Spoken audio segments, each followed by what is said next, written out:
toco tu boca. Con un dedo toco el borde de tu boca. Voy dibujándola como si saliera de mi mano, como si por primera vez tu boca se entreabriera. Y me basta cerrar los ojos para deshacerlo todo y recomenzar. Hago nacer cada vez la boca que deseo, la boca que mi mano elige y te dibuja en la cara. Una boca elegida entre todas, con soberana libertad elegida por mí, para dibujarla con mi mano en tu cara, y que por un azar que no busco comprender, coincide exactamente con tu boca que sonríe por debajo de la que mi mano te dibuja. Me miras, de cerca me miras, cada vez más de cerca, y entonces jugamos al círculo. Nos miramos cada vez más de cerca y los ojos se agrandan, se acercan entre sí, se superponen, y los cíclopes se miran, respirando confundidos.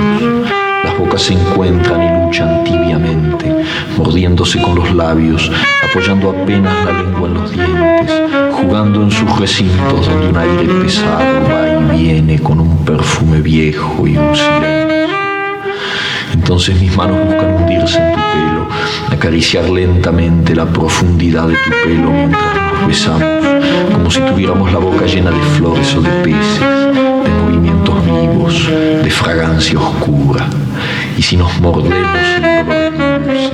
Y si nos ahogamos en un breve y terrible absorber simultáneo del aliento, esa instantánea muerte es bella. Y hay una sola saliva y un solo sabor a fruta madura. Y yo te siento temblar contra mí como una luna en el agua.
Buenas noches, señoras y señores. Vamos a comenzar el acto de presentación de la edición conmemorativa de Rayuela. Ya dije en la sesión inaugural de este 8º Congreso Internacional de la Lengua que Rayuela era el emblema de esta magna celebración. No solo porque presentamos una nueva edición de la obra capital de Cortázar, sino también porque la estructura rayuelística del Congreso, que como la novela está encabalgado entre lo de aquí y lo de allá, y puede seguirse a saltos, incluso abandonando capítulos prescindibles. Estoy seguro de que a esta altura del cierre del segundo día de actividades estarán empezando a coincidir con esta percepción de que el Congreso es en sí mismo una distinta manera de rendir homenaje a Rayuela. Pero nos reúne esta tarde la presentación de la novela magna de Cortázar.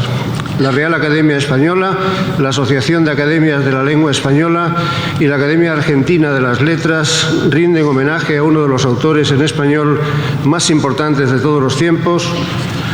Coincidiendo con los congresos internacionales de la lengua española, la RAE y ASALE han venido componiendo desde el año 2004 una colección de ediciones conmemorativas.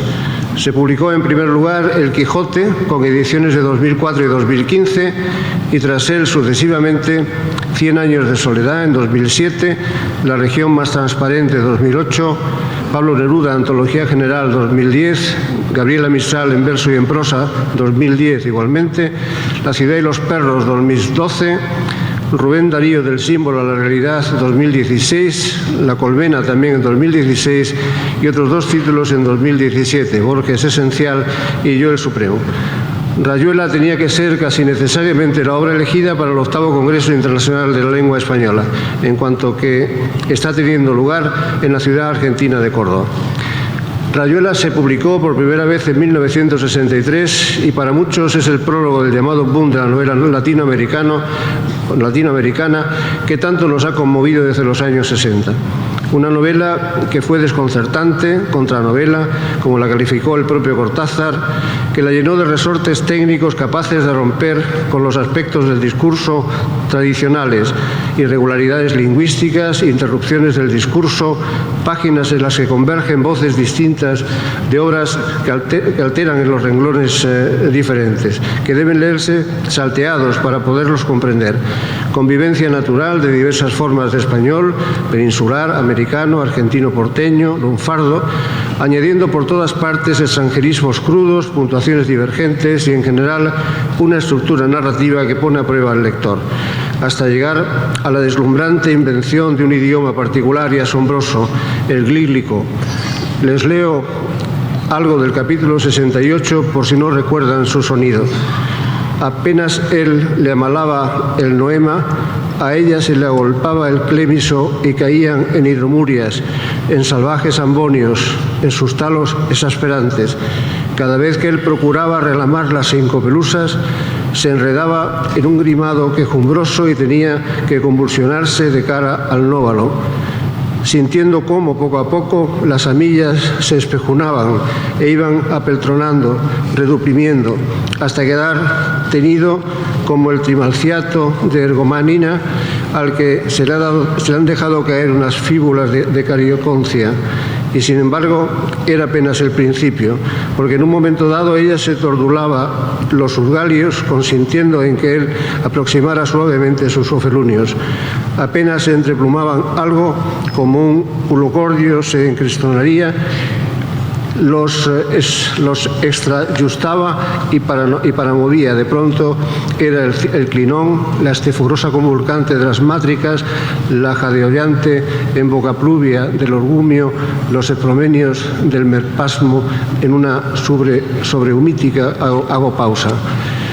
Mi amigo Andrés Amorós, catedrático de Literatura de la Complutense de Madrid, crítico literario y experto en glíglico, que suele recitar estas líneas de memoria, no sé si como un acto de homenaje a Cortázar o como una exhibición del carácter superlativo de sus capacidades, ha escrito en sus comentarios sobre Rayuela que, leído en voz alta, no cabe la menor duda de que el párrafo es la evocación de una escena erótica mediante un lenguaje puramente musical. Algunas aplicaciones del bíblico se encuentran también en Rayuela aplicadas, utilizadas en general para los diccionarios, incluido el diccionario de la Real Academia Española, para explicar los juegos en el cementerio, donde cementerio equivale a diccionario. Diccionario en general y no, como han interpretado algunos perversos, diccionario de la Real Academia Española. Este es un juego en el cementerio diccionario que propone Cortázar.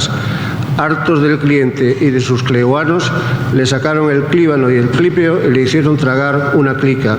Luego se aplicaron un clistel clínico en la cloaca, aunque cloaca por tan clivoso ascenso de agua mezclada con el clinopodio, resolviendo los clisos como el clerizón clorótico. Algún congresista me ha preguntado, a la vista de la calificación cortaciana de diccionario como cementerio, por el sentido de la publicación de Rayuela por la Academia. Le he explicado que, como demuestran los famosos y recientes tuits de nuestro servicio de consultas, también los académicos, aunque parezca mentira, tenemos sentido del humor y, desde luego, nos rendimos ante las creaciones sublimes. En definitiva, como ha escrito Sergio Ramírez para referirse al asombroso que Rayuela causó, el asombro que Rayuela causó a los jóvenes de su generación, se trataba de la novela juvenil de un señor que aparentaba ser joven y no dejaba de ser joven. Novela, dice, de mamadera de gallo, catálogo crítico de esperpentos y cursilerías, antinovela, desnovela, contranovela, metanovela, paranovela. ¿Quién no iba a sentirse entonces seducido? Todos sus críticos han acabado por concluir que hay que leerla considerando la vis humorística o cómica que la atraviesa de principio a fin. La edición que ahora publica la Real Academia Española y sale bajo la dirección del presidente de la Academia Argentina de las Letras, don José Luis Moure, reproduce el texto de la primera edición de Editorial Sudamericana de 1963, que es la que se corresponde al diseño final que el autor quiso dar a la novela. Como textos complementarios, la edición recoge la reproducción facsimilar del cuaderno de bitácora, publicado en la edición de Ana María Barrenechea en 1983, de cuyo manuscrito, que se conserva en la Biblioteca Nacional Mariano Moreno de Buenos Aires, se llevó a cabo la transcripción que acompaña al facsímil, procurando, hasta donde ha resultado posible, rescatar palabras, frases o párrafos tachados. El cuaderno de bitácora es, como lo explicó Barrenechea, un conjunto heterogéneo de bosquejos, dibujos, planes de ordenación por capítulos, listas de personajes, propuestas de juegos con el lenguaje, citas con otros autores, rasgos positivos y negativos de los argentinos y meditaciones de muy diversa condición. La edición recupera 3 textos de autores contemporáneos de Julio Cortázar: Gabriel García Márquez, Adolfo Bioy Casares y Carlos Fuente. También de los 2 escritores que nos acompañan hoy en esta presentación, Mario Vargas Llosa y Sergio Ramírez, y de los sabios críticos expertos en Rayuela, Julio Ortega, Andrés Amorós, Eduardo Romano y Graciela Montal. Esto es todo por mi parte. Ahora doy la palabra a don José Luis Moure, presidente de la Academia Argentina de las Letras y coordinador de la edición conmemorativa.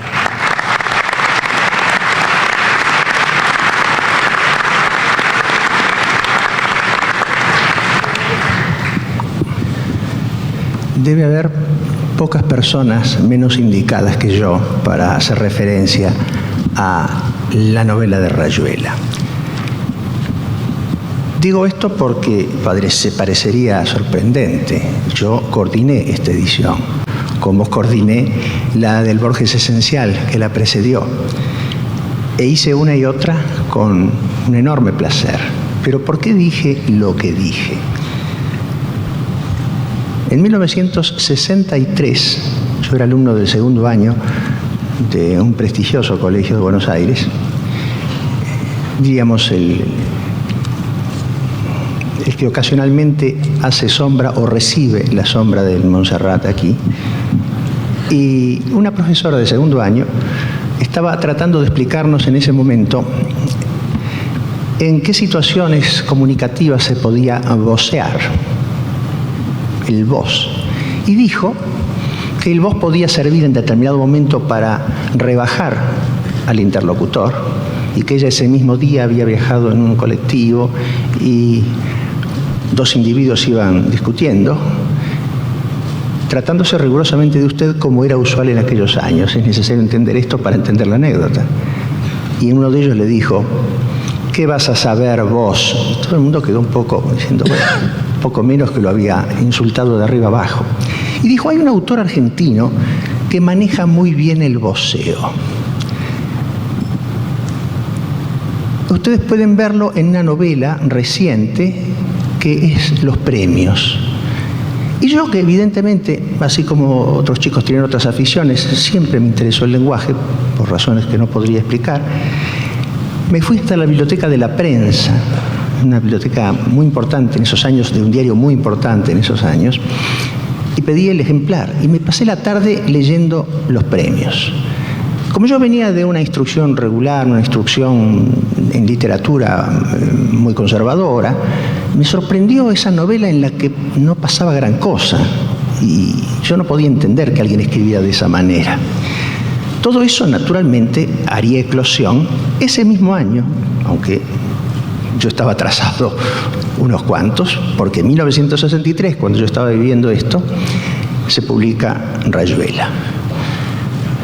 Tenía profesores mayores a quienes traté mucho tiempo después, como amigos y como colegas, que habían conocido al Cortázar joven, que habían compartido con él días y días de conversaciones sobre literatura, que habían compartido con él un profundo antiperonismo, que habían discutido, no de política, porque Cortázar no era un individuo que le interesara la política, es así, en aquellos años, y un buen día, harto, diríamos, de esas circunstancias que tenía la Argentina para los gustos de Cortázar, gustos refinados, como todo ese grupo,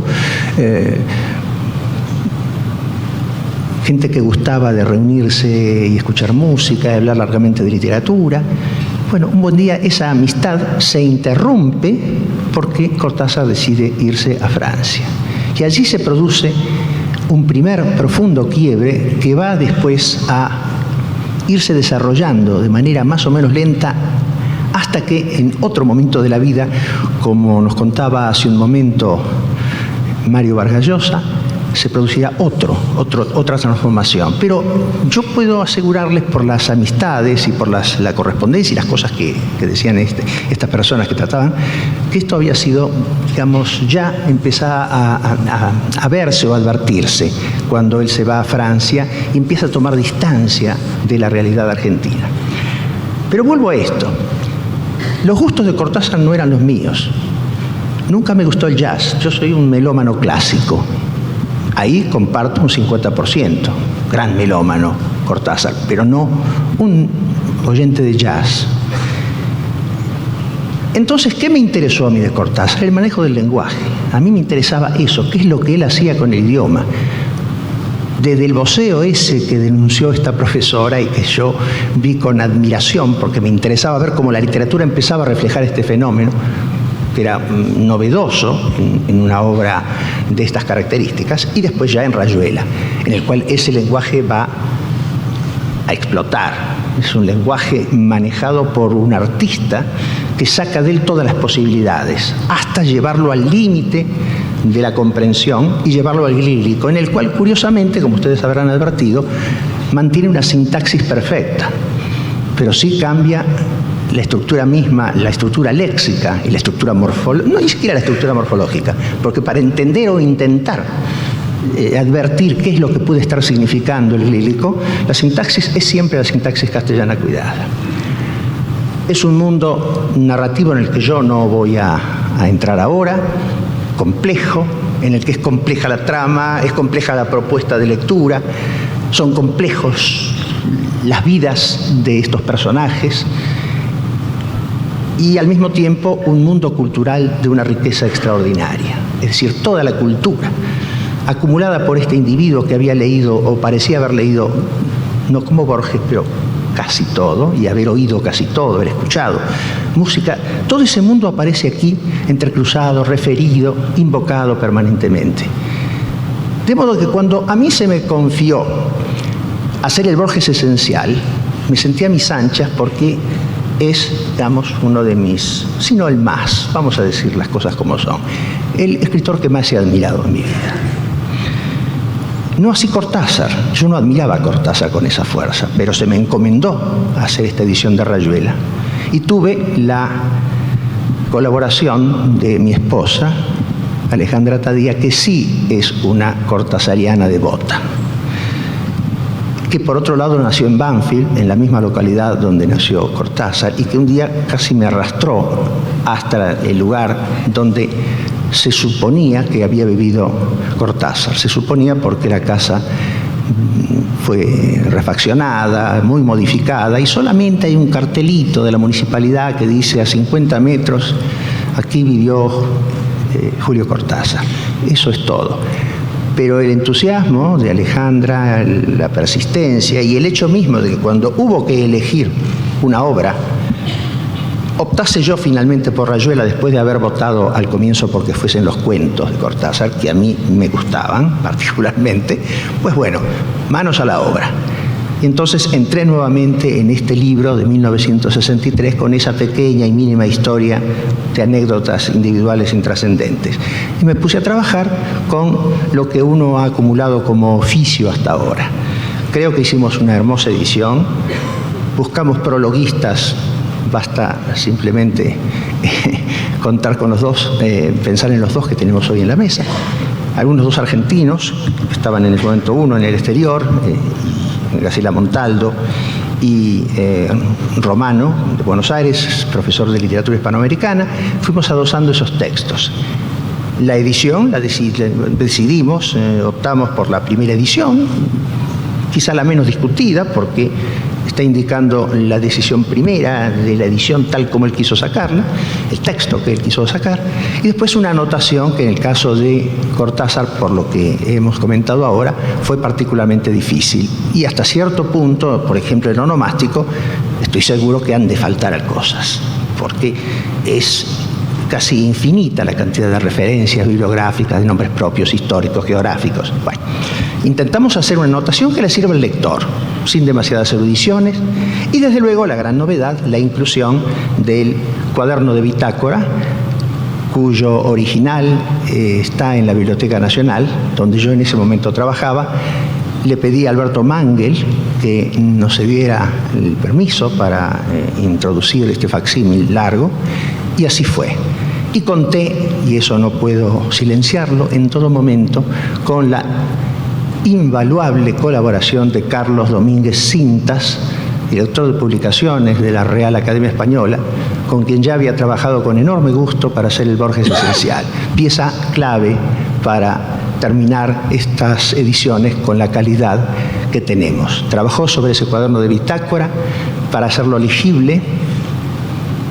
Aparece hoy con una diafanidad que, bueno, no sé si tiene el original, pero que lo hace perfectamente, magníficamente consultable. Esta es entonces la obra, esta es la prehistoria, la hicimos con muchísimo afecto. Olvidaba decir que mi esposa también incluyó una línea biobibliográfica, costumbre que habíamos iniciado ya en la edición anterior, es decir, hacer una línea cronológica que simplemente señale años, producción y acontecimientos fundamentales de la vida de cada uno de los escritores. Eso es todo. Muchas gracias.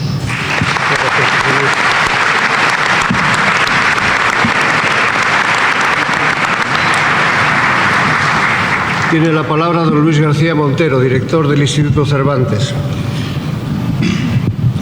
Yo agradezco sinceramente a la editorial Alfaguara y a las academias de la lengua española que nos den la oportunidad y el motivo de releer Rayuela. Las dudas siempre son de distinta estirpe.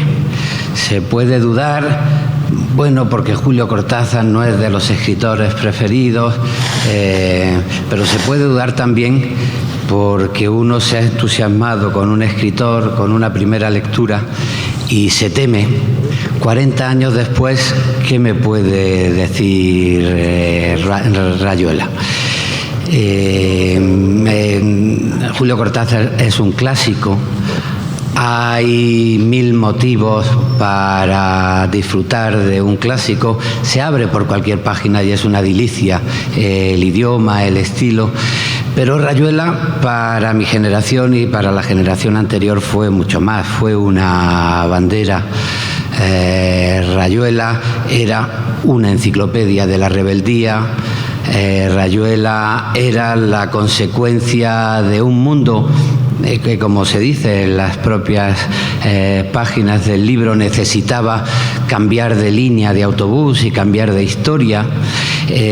Rayuela nacía con esa necesidad rebelde que, por ejemplo, justificaba no solo las grandes transformaciones de la literatura, sino las grandes transformaciones de la historia.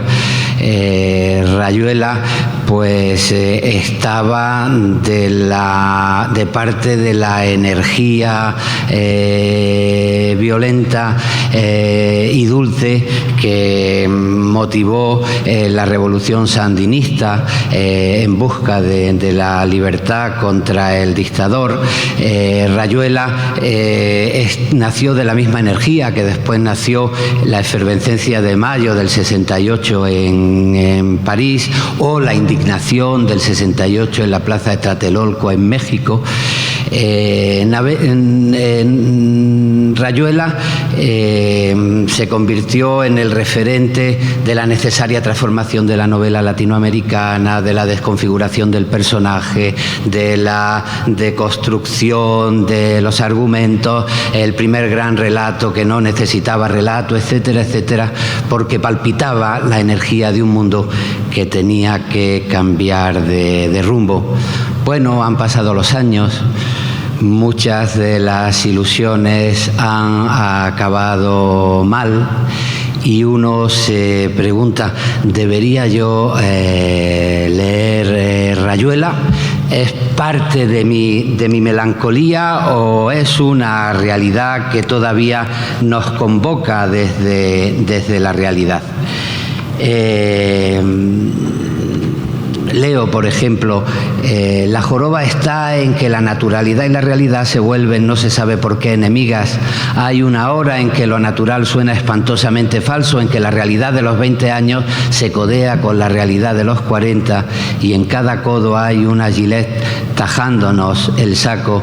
Descubro nuevos mundos simultáneos y ajenos, cada vez más sospechosos, para estar de acuerdo en la peor de las ilusiones. ¿Debería yo leer Rayuela?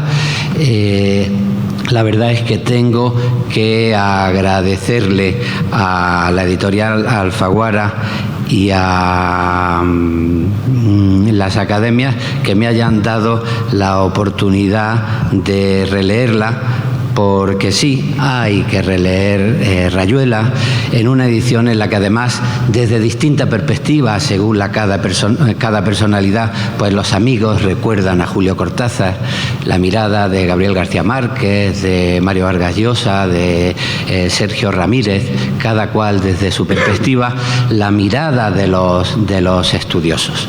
A mí, de pronto, por esa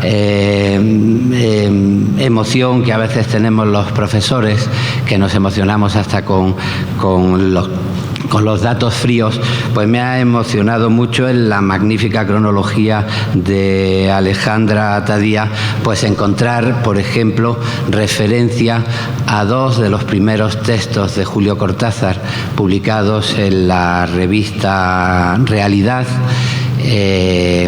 Teoría del túnel y notas sobre la novela contemporánea, porque la revista Realidad la hacían dos exilados españoles en Buenos Aires, Lorenzo Luzuriaga y Francisco Ayala, que decidieron no encerrarse en la nostalgia, combatir el encerramiento del franquismo, pero no desde la nostalgia melancólica de el que ha sufrido la expulsión de su tierra, y en esa revista se defendió una perspectiva hispánica.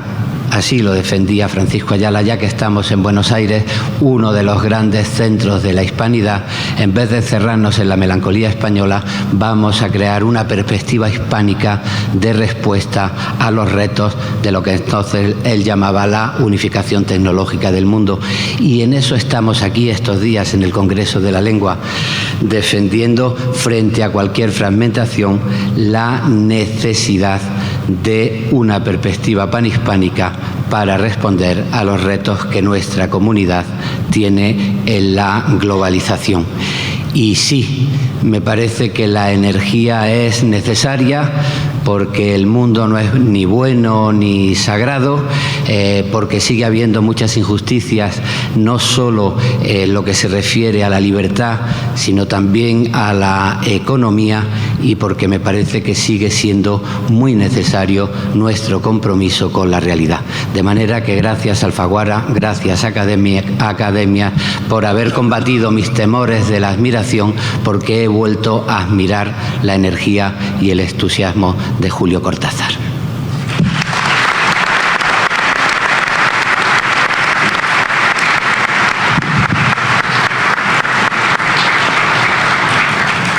Tiene la palabra doña Nuria Cabuti, consejera delegada de Penguin Random House. Hola, buenas tardes. Y don Santiago, muchísimas gracias por invitarme a participar en esta mesa de expertos y sabios en nombre de la editorial. La verdad es que desde el año 2004 Alfaguara acompaña a la Real Academia Española y a la Asociación de Academias de la Lengua Española en la aventura de editar la hoy emblemática colección de ediciones conmemorativas. Existe una coincidencia feliz entre los objetivos de la Academia y la visión editorial de Penguin Random House y el sello Alfaguara. Por una parte, tanto ellas como nosotros defendemos la idea de que el español es una patria común, y esto marca nuestra misión de establecer puentes que permitan que la literatura viaje de una orilla a otra, y también en un viaje de norte a sur a través de la geografía de nuestra lengua. Por otra, creemos que las grandes obras escritas en nuestro idioma son un patrimonio y una herencia compartidos, y así lo transmitimos a nuestros lectores. Para un sello literario como Alfaguara, el proyecto de crear y publicar una colección formada por la mejor literatura en español, en ediciones definitivas, a precios populares y avaladas por la Real Academia Española y la Asociación de Academias de la Lengua Española, es la mejor plasmación de este objetivo. Por ello, desde la edición de Don Quijote de la Mancha en el año 2004 y coincidiendo con la celebración del 4º centenario de la obra, asumimos como un reto editorial el hecho de convertir obras canónicas de la literatura en español en auténticos bestsellers. Los resultados de este proyecto, que parecía un sueño digno del personaje de Cervantes, han sido incontestables. Más de 3 millones de libros vendidos del ingenioso Hidalgo y más de 1 millón de ejemplares vendidos de 100 años de soledad, por citar los casos más paradigmáticos. Estas cifras confirman que nuestro empeño por acercar la mejor literatura a todos los públicos se ha cumplido con creces. 15 años después de la publicación del Quijote, hoy estamos celebrando que ve la luz su 11º volumen, Rayuela, la obra más emblemática de Julio Cortázar y uno de los grandes hitos literarios de la literatura en español. Una novela y un autor que rompieron todos los moldes de la narrativa contemporánea y planteó nuevas formas de contar y de leer. Para nosotros, la publicación de esta edición conmemorativa constituye una doble alegría. En primer lugar, porque vemos crecer con ella esta colección de la que nos sentimos tan orgullosos, pero también porque, como editores de Julio Cortázar en todo el ámbito del español desde hace casi 3 décadas, nos permite seguir acercando la novela a nuevos lectores que generación tras generación se ven cautivados por el juego literario planteado por Cortázar. Quiero concluir estas palabras con nuestro agradecimiento desde Penguin Random House y desde Alfaguara a la agencia Balcells y a los herederos de Julio Cortázar por su apoyo cómplice e incondicional en este proyecto. También a Mario Vargas Llosa y Sergio Ramírez, que nos acompañan en esta presentación y que generosamente nos brindan la oportunidad de acercarnos a Julio Cortázar de una manera muy especial, porque ambos le conocieron y le trataron. a las academias por seguir confiando en nosotros como los editores de sus conmemorativas, y en especial a la Real Academia Española y a la Academia Argentina de Letras y a su director, don José Luis Moure, por la edición y coordinación del espléndido volumen de Rayuela, que hoy pasa a formar parte de esta biblioteca de los mejores autores de nuestra lengua. Muchas gracias.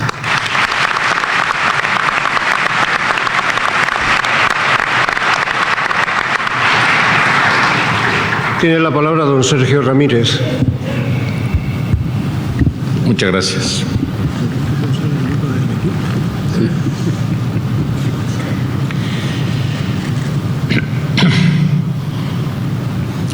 Debo comenzar diciendo que para los escritores de mi generación en América Latina, la década de los 60 abrió más de una perspectiva, porque fue una década de retos, desafíos e interrogantes como ninguna otra del siglo XX.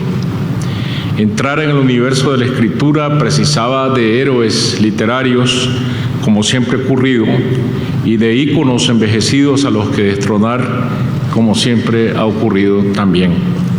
Pero más allá de ese ámbito de preferencias y rechazos en la literatura, campeaba la rebeldía frente al orden establecido y frente a los modos imperantes de vida, y el hecho de escribir no se separaba de la idea de acción para trastocar el mundo.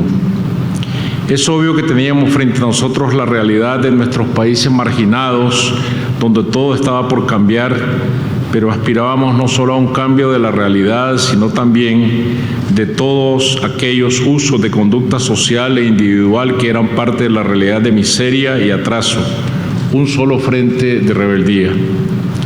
Los años 60 fueron vertiginosos. Los Roaring Twenties, esos 20 años que ensalzó el escritor nicaragüense José Coronel Urtecho, se le quedaron cortos. La muerte del Che en Bolivia en 1967 le dio un resplandor ético a la ansiedad por un mundo nuevo que debía levantarse sobre los escombros del otro del que creíamos despedirnos, al que los Beatles habían puesto la primera carga de profundidad con su primer álbum en 1962. Era ese mismo mundo nuevo, abierto en el horizonte, al que Julio Cortázar venía a dar las reglas de juego con la publicación de Rayuela un año después, en 1963. Esas reglas consistían, antes que nada, en no aceptar ninguno de los preceptos de lo establecido y a poner el mundo patas arriba de la manera más irreverente posible y sin ninguna clase de escrúpulos o concesiones. Hablando con la nostalgia de toda la edad pasada, que siempre fue mejor, diría que entonces las causas, aquellas por las que manifestarse y luchar, eran reales, podían tocarse con la mano. Se vivía en una atmósfera radical en el mejor sentido de la palabra, un radicalismo implacable que compartían viejos como Bertrand Russell. Los principios eran entonces letra viva y no como hoy reliquias a exhumar. La palabra causa tenía una aura sagrada.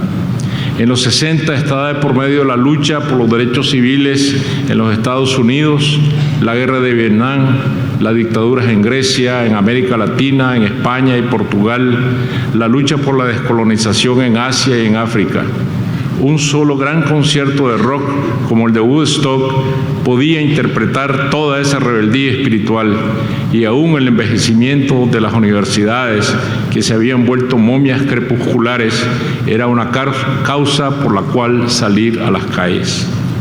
Las jornadas de rebeldía en las calles de París en la primavera de 1968 y la masacre de estudiantes en la plaza de Tlatelolco en México en octubre de ese mismo año tuvieron como detonante la obsolescencia académica para transformarse después en reclamos por el cambio a fondo de la sociedad anquilosada y mentirosa. El espíritu de Julio Cortázar flotaba sobre esas aguas revueltas de la historia de los cronopios que querían tomar por asalto el poder, porque los seres humanos quedaban implacablemente divididos en cronopios, esperanzas y famas. La rebeldía juvenil se encarnizaba contra los modos de ser y también contra los modos de andar por la vida, porque se trataba de un cuestionamiento a fondo, no de doble fondo. El mundo anterior no servía, se había agotado. Sistemas arcaicos, verdades inmutables, patria, familia, orden, la buena conducta, los buenos modales, las maneras de vestir. Y no era solamente un asunto de nada más cambiar la moda, melenas largas, alpargatas y boinas de fieltro con una estrella solitaria. Todos queríamos ser entonces cronopios, nos burlábamos de las esperanzas y repudiábamos a los famas.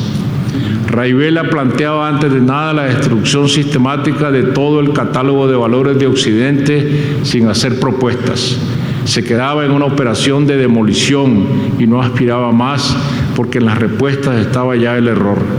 Las propuestas políticas de Julio Cortázar vinieron después, frente a Cuba primero, luego frente a Nicaragua, y casi nunca estuvieron contenidas en sus escritos literarios, salvo en el libro de Manuel o en los cuentos de alguien que anda por allí, pero sí en su conducta ciudadana.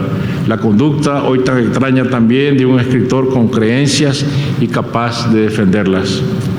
Y mucho tuvo Julio que enseñarnos sobre ese viaje en el filo de la navaja, cuando el escritor que se compromete no debe comprometer su propia escritura de invención. La libertad de escribir era como la de los pájaros que vuelan largas distancias en perfecta formación, dijo en Managua en febrero de 1983 al recibir la orden Rubén Darío. Cambian de lugar ostentosamente en la formación, aunque son siempre los mismos pájaros. Un símil de la libertad del escritor. A lo mejor en los tiempos de Rayuela su propuesta verdadera más valiosa se quedó siendo el terrorismo verbal que conducía de la mano a la inconformidad perpetua.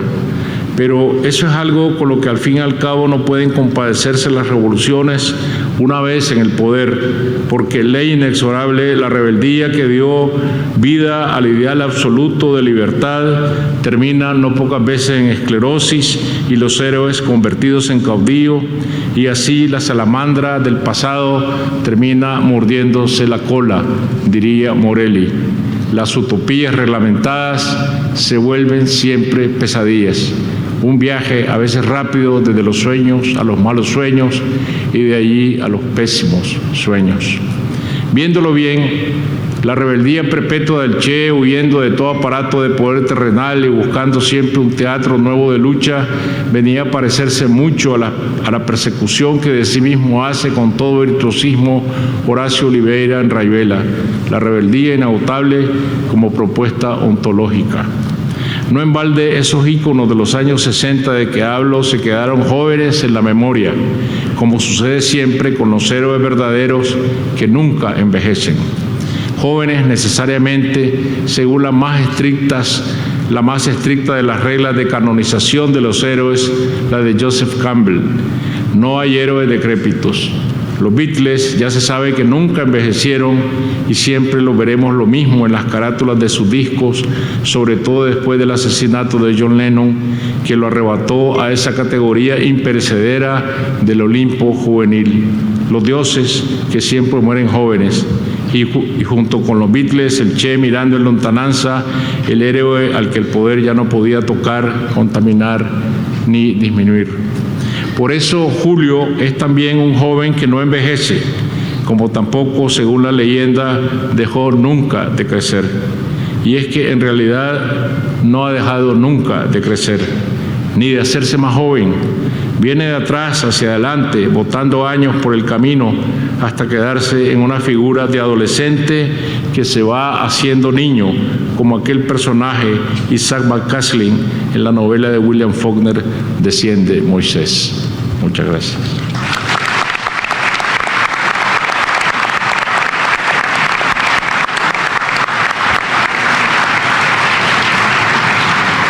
Tiene la palabra don Mario Vargas Llosa. Gracias. Cuando yo estudié literatura, primero en la Universidad de San Marcos, en Lima, y finalmente en la Complutense de Madrid, estaba de moda en los cursos de literatura la llamada estilística, una perspectiva para analizar las obras literarias que exigía prescindir enteramente de la biografía del autor.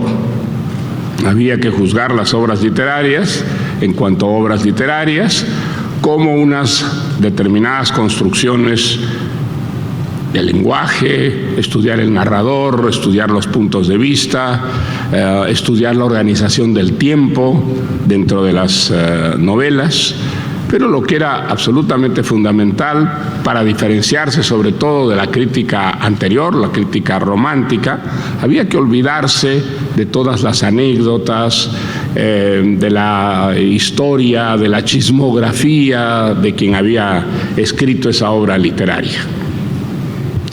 Yo creo que en muchos casos esa teoría vale, funciona, que la biografía del autor que escribe la obra es perfectamente prescindible.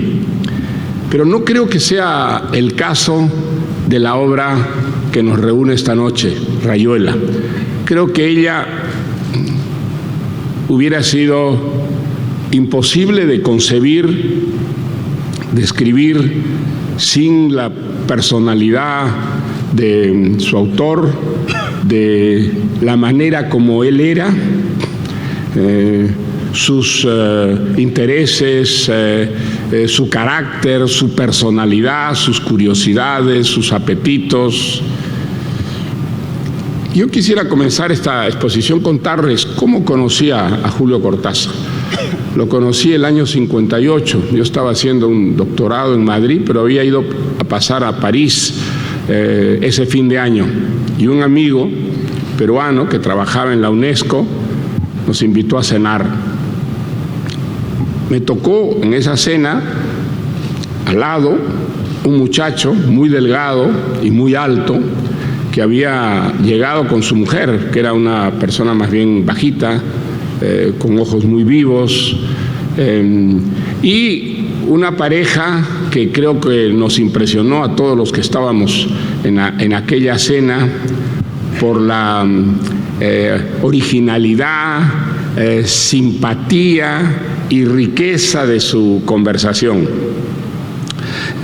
Siempre que estuve en aquellos años yo con Julio y Aurora, tenía la impresión de que las conversaciones las habían ensayado antes de ponerlas en práctica ante un público, por la extraordinaria inteligencia que las caracterizaba, por la manera como se pasaban la palabra. Eran conversaciones que en la literatura estaba siempre presente y muchas veces era la gran protagonista, pero también había relaciones, referencias a lo puramente vivido y no leído, pero siempre con una sincronización y una interconexión que daba esa absurda idea de que aquellas conversaciones habían sido preparadas y ensayadas. El muchacho que me tocó al lado, que como digo era muy delgado y muy alto, me dijo que había publicado un libro de cuentos, que Arreola le estaba publicando un segundo libro de cuentos en México, y yo tuve la sensación de que era un muchacho como yo, es decir, que más o menos tenía mi misma edad. Yo le conté que había ganado un concurso de cuentos en España y que muy pronto iba a salir en Barcelona un libro mío de cuentos, y lo traté exactamente como si fuera un contemporáneo. Solo al terminar esta cena, descubrí que era Julio Cortázar. Y yo había leído, por supuesto, su libro de cuentos primero, y había leído, sobre todo, la traducción que había hecho para la Universidad de Puerto Rico de las obras completas de prosa de Edgar Allan Poe. Me quedé muy, muy impresionado al saber que era Julio Cortázar, y me quedé todavía más impresionado cuando descubrí que ese muchacho al que yo creía mi contemporáneo tenía 22 años más que yo. Era un personaje que realmente parecía un Dorian Gray, es decir, alguien que tenía garantizada la eterna juventud. Nos escribimos, yo le mandé mi librito, mi primer libro de cuentos, él me mandó el libro que había salido en México, que le había publicado una colección que dirigía Juan José Arreola, que se llamaba El final de juego. Y luego, el año 1959, cuando yo fui a vivir a París, nos vimos mucho. A mí me producía un verdadero deslumbramiento Julio Cortázar por su inteligencia, por su cultura literaria prodigiosa, pero también por esa buena entraña que lo caracterizaba. Era buena gente. Cuando decimos buena gente, generalmente queremos decir un bobalicón. Él no era nada bobalicón, y lo que tenía es una muy buena manera de ser. Era un hombre generoso, era una persona, sobre todo después cuando se hizo muy famoso, que cuando recibía cartas de jóvenes que le pedían consejos, se los daba con mucha responsabilidad y con mucha prudencia. Sabía que la personalidad de un joven que comienza a escribir es siempre delicada, y entonces se interesaba muchísimo en no ofenderlo, en no destruir esa vocación y en darle siempre los consejos adecuados. El tiempo que perdía o que ganaba Julio dedicándose a leer las cosas que le mandaban era realmente extraordinario. Y lo sé porque yo le mandé también muchas cosas mías y siempre me respondía con gran cuidado, con opiniones que revelaban que había leído aquellos textos con lujo de detalles. Y en su conversación y en sus maneras, esa generosidad, esa franqueza, esa bondad que lo caracterizaba, aparecía siempre. Yo creo que esa personalidad es inseparable de lo que es Rayuela. En aquellos años, fines de los años 50, comienzos de los años 60, eran los años en los que él escribía esta novela, que tendría luego una repercusión gigantesca, sobre todo en el mundo de nuestra lengua, en el mundo del español. Me acuerdo que a mí me sorprendía muchísimo las veces que conversábamos sobre el libro que estaba escribiendo, que me dijera que muchos días él se sentaba a la máquina de escribir, él escribía en una máquina que no sabía qué iba a ocurrir en la novela aquella mañana. Yo le preguntaba, ¿pero no tienes tú un esquema, más o menos, una idea previa? No, en absoluto. Me dijo, yo me siento sin saber qué cosa va a ocurrir aquella mañana que escribo. Y creo que, estoy seguro que es cierto que él no exageraba ni mentía en estas cosas, pero para un lector de Rayuela resulta muy difícil imaginar que no había un trabajo previo, un esquema previo de una novela que parece tan rigurosamente estructurada. Una novela en la que hay desde luego una libertad extraordinaria en la construcción como en el lenguaje en que está escrito, pero resulta realmente difícil imaginar que aquello había ido saliendo naturalmente y que prácticamente no había recibido una revisión y una revisión radical. El mundo de Julio Cortázar a mí me impresionaba mucho porque era un mundo aparte, el mundo de él y de Aurora. La complicidad entre él y Aurora no era solamente en el campo de la conversación, era en un estilo de vida. Al mismo tiempo que vivían con una gran sencillez, trabajando ambos como traductores de la UNESCO, dicho sea de paso, en la UNESCO se contaba algo extraordinario en relación con esta pareja. Y es que se habían presentado ambos a un concurso de traductores y que habían sacado el primero y el segundo puesto, el primero Aurora y el segundo Julio, y que entonces la UNESCO les había ofrecido un contrato permanente, es decir, que fueran a trabajar como traductores de una manera permanente a la UNESCO. Algo que, dicho sea de paso, pues los latinoamericanos que llegaban a París, y sobre todo con vocaciones artísticas o literarias, significaba un sueño para ellos. La seguridad y la sorpresa en la UNESCO había sido que ellos habían rechazado este contrato permanente y que habían preferido ser temporeros, como se llamaban aquellos traductores que solamente trabajaban de tiempo en tiempo mediante contratos temporales. ¿Y por qué habían rechazado el contrato permanente, tan deseado por todos los latinoamericanos de París, sobre todo de pocos ingresos en aquellos años? Y habían dicho que para tener tiempo para leer y para escribir.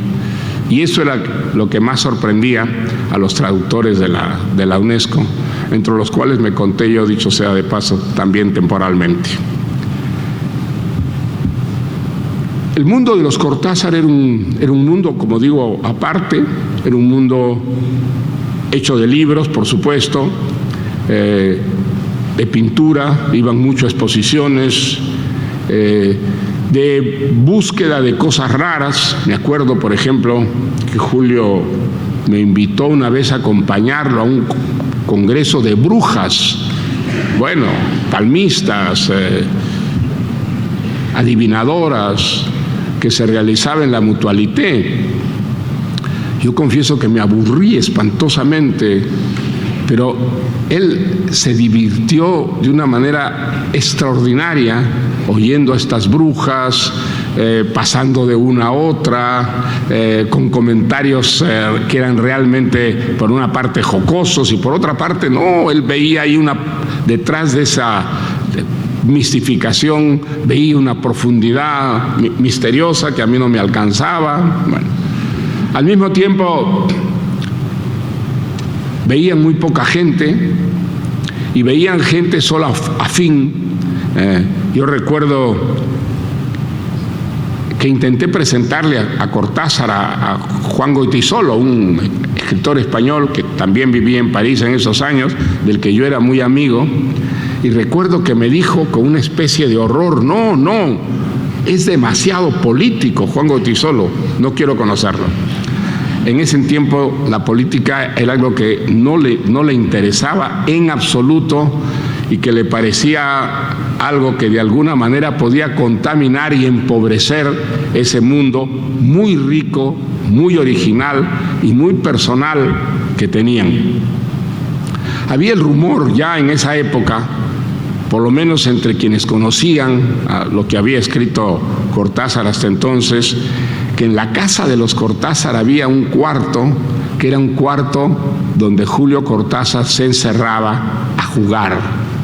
Armaba mecanos o tocaba su trompeta, le gustaba mucho la trompeta, le gustaba mucho el jazz, y que simplemente era un cuarto de juguetes y que se encerraba a jugar. Y yo creo que por lo menos en el Cortázar de aquellos años, después él cambió mucho, no me hubiera sorprendido nada que pasara algunas horas exactamente como los niños jugando. Bueno, todo eso creo que es indispensable para familiarizarse con el mundo de esta novela que esta noche celebramos. Es una novela de una extraordinaria libertad, una libertad que él manifestaba no solamente a la hora de sentarse a escribir, sino en su manera de vivir. Creo que es una novela buena gente. Hay en la novela una buena entraña, a pesar de que ocurren cosas terribles. Una de las cosas más terribles que yo he leído, por ejemplo, es la muerte de Rocamadour. Son unas páginas absolutamente estremecedoras, pero hay como un espíritu sano, generoso.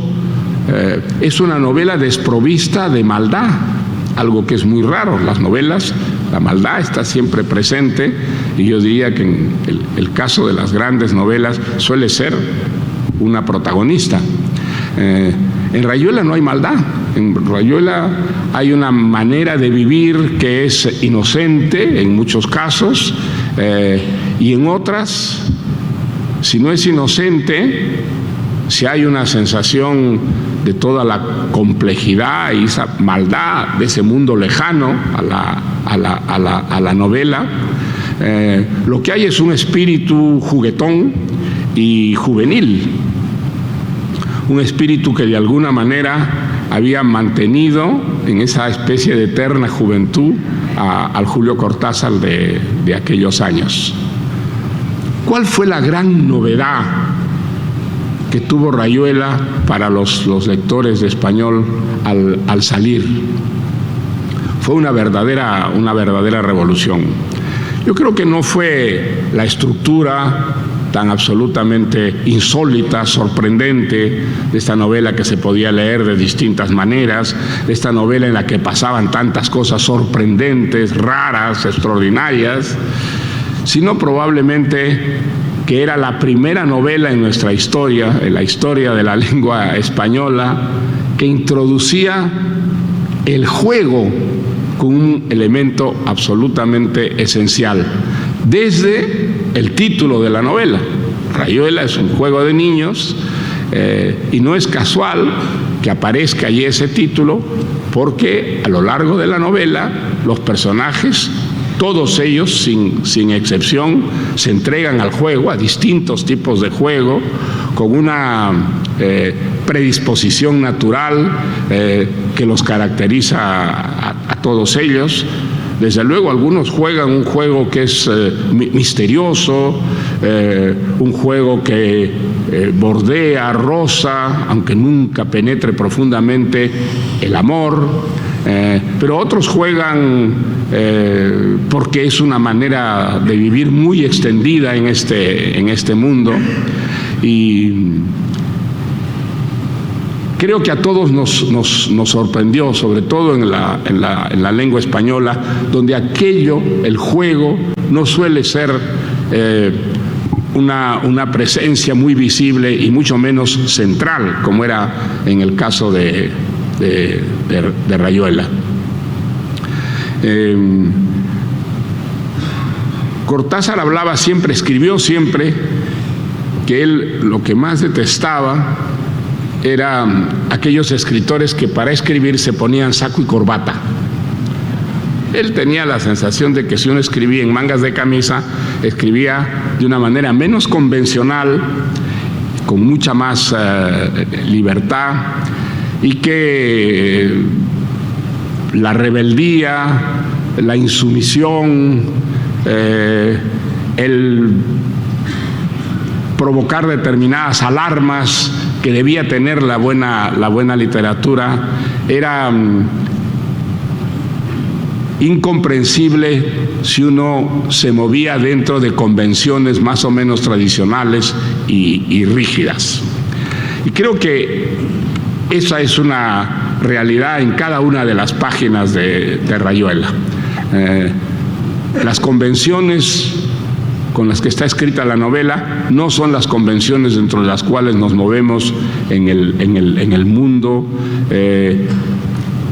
Al contrario, siempre estamos amenazándolas, desafiándolas, rompiéndolas, no para vivir dentro de una absoluta anarquía, ¿no? Las convenciones existen en la novela, pero son convenciones diferentes, son convenciones creativas y son convenciones que se enfrentan a aquellas tradicionales que representan los lugares comunes, que representan más o menos la normalidad.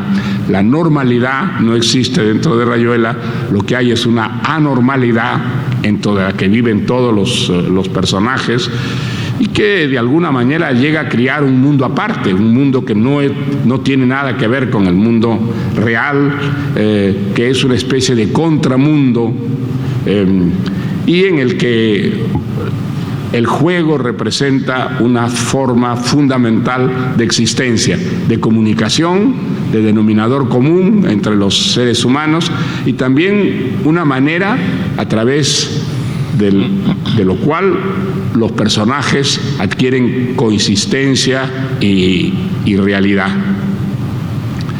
Creo que esta novela provocó un extraordinario impacto tanto en España como en los países latinoamericanos y contribuyó de una manera decisiva a hacer de Julio Cortázar un escritor famoso.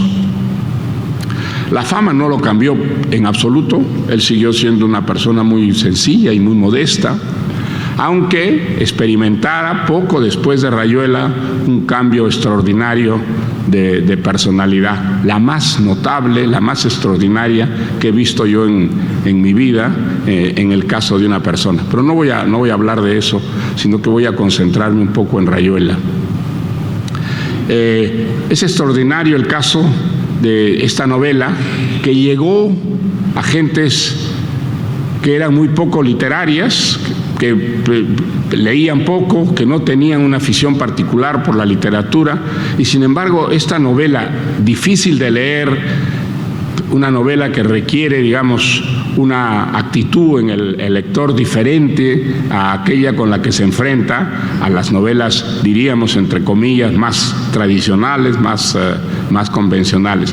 Sin embargo, esta novela llegó a gentes que no tenían una relación manifiesta con la literatura, porque les tocó a algún centro nervioso de la personalidad, alguna curiosidad, y era precisamente por esa extraordinaria libertad y porque yo creo en todos los lectores de la novela tocó una fibra, que era la fibra de aquella niñez que todos en algún momento hemos añorado como un momento de extraordinaria libertad, como un periodo de inocencia.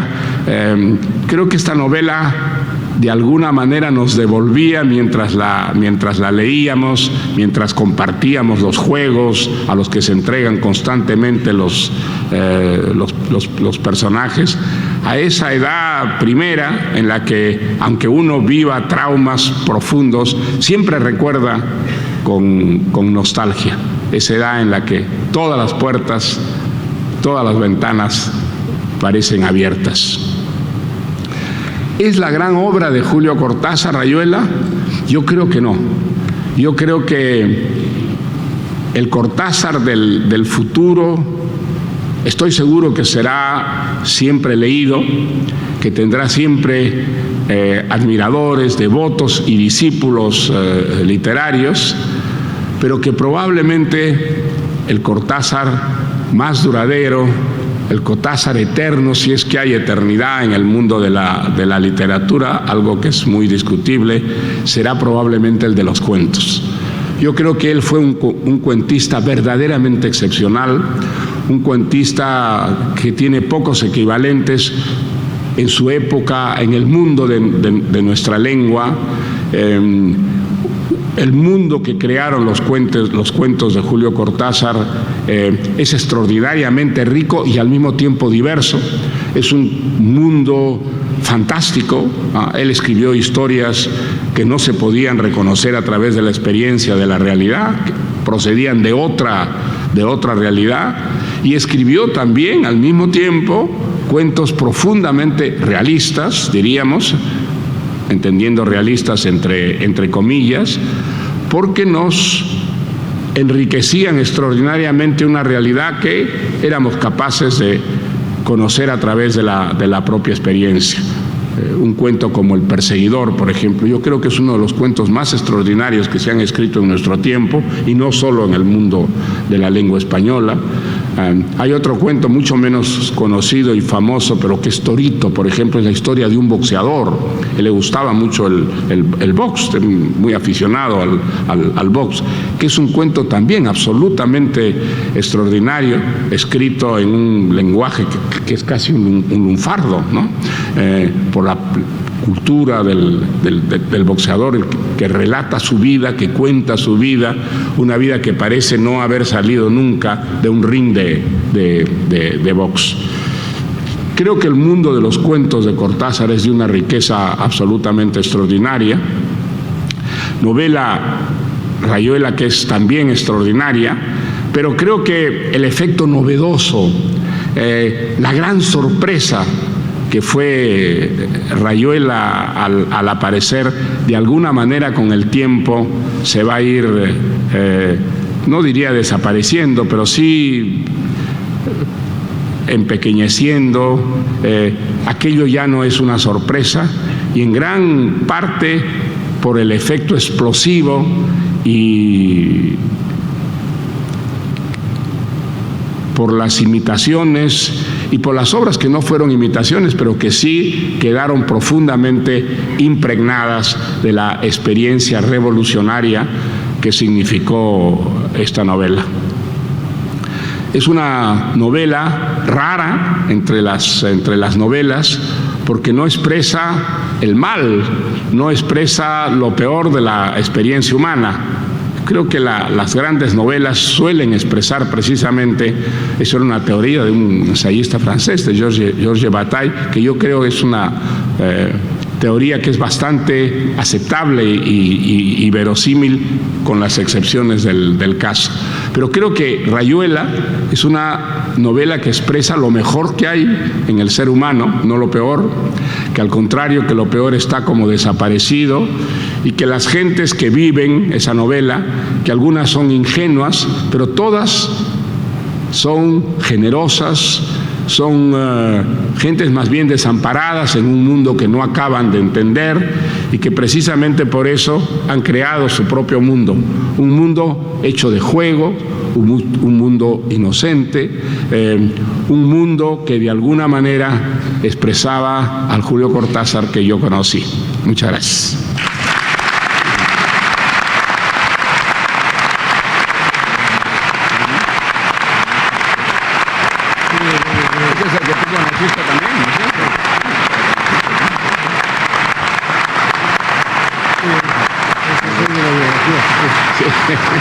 Habría que escribir una biografía.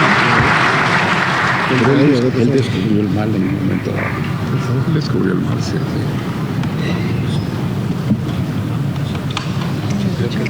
¿Vamos? Ah, no.